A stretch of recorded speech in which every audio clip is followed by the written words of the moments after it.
Hello, I'm Jacqueline from the main branch of the Dayton Metro Library, and today I'm recommending Cantoras by Carolina De Robertis. The LGBTQIA+ book club read this book in September and really enjoyed it. It's an engaging historical fiction story that follows the lives of 5 women in Uruguay from the 1970s through the 2010s. Under the violent military dictatorship of the 1970s and 80s, citizens kept their lives quiet and hidden, afraid at any moment to be snatched from their homes, questioned for treason, beaten, sexually assaulted, and sent to jail as political prisoners. In a culture of silence, there is no word for a lesbian.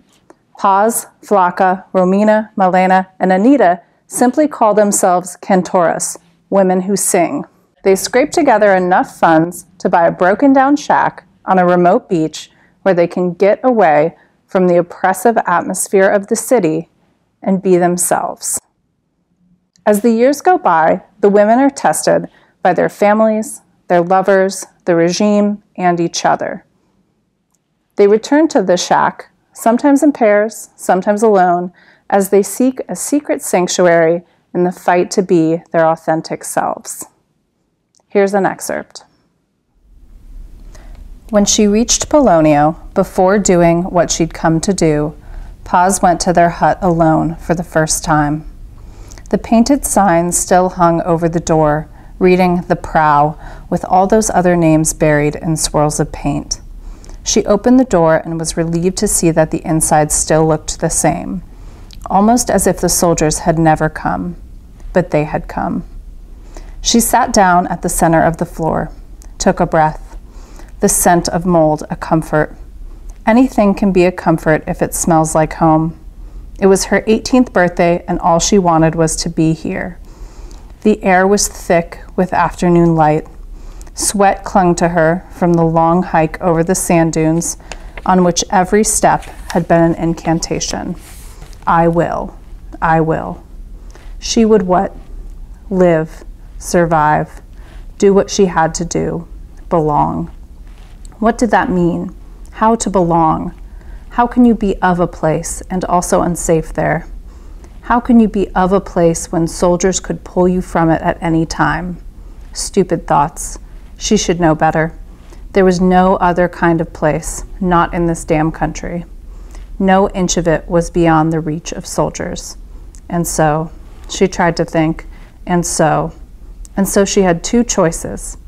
Either she could belong nowhere in the whole world, because leaving Uruguay, if it were possible, meant being a foreigner forever.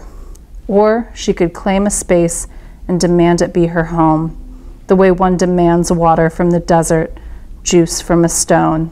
And why not here, in this wild place, this room, where Flaca and Levinas had fought, where Romina and Malena had quietly entwined their minds, she'd felt them do it, where she herself had laid out cardboard and painted dozens of names, flamboyant, silly, towering, where her friends had known what she was and loved her for it, where Flaca had taken a punch for her, where the 5 of them had laughed and whispered as the candles burned down and the whiskey bottle slowly lightened its load. This room. The soldiers had not taken this place from her. She had been torn from this room, bruised and dragged, and yet, returning, she felt no fear, only a rising up inside her, a stubborn stalk pushing towards growth. Here, she thought fiercely, here. Based on 18 years of interviews that the author conducted with lesbians in Uruguay, Cantoras weaves together countless untold stories from an era of silence. You can find this book at your nearest Dayton Metro Library branch or on Overdrive at DaytonMetroLibrary.org. For more reading recommendations, sign up for our LGBTQIA+ Next Reads newsletter and join our LGBTQIA+ book club to discuss titles with other readers.